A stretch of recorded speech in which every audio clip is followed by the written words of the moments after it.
பேரவைத் தலைவர் அவர்களே, உச்சநீதிமன்றத்தின் மூலமாக நாம் பெற்றிருக்கக்கூடிய தீர்ப்பினை வரவேற்று தங்களுடைய மகிழ்ச்சியை அனைத்து கட்சி, மன்னிக்கவும், ஆளுங்கட்சியான அதிமுக தவிர்த்து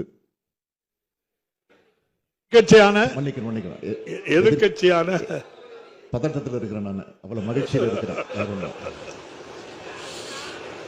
பேரவைத் தலைவர் அவர்களே,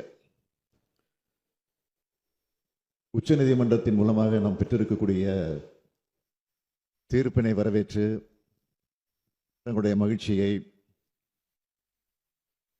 அனைத்து கட்சி, மன்னிக்கவும், ஆளுங்கட்சியான அதிமுக தவிர்த்து எதிர்கட்சியான பதட்டத்தில் இருக்கிறேன். நான் அவ்வளவு மகிழ்ச்சியில் இருக்கிறேன்.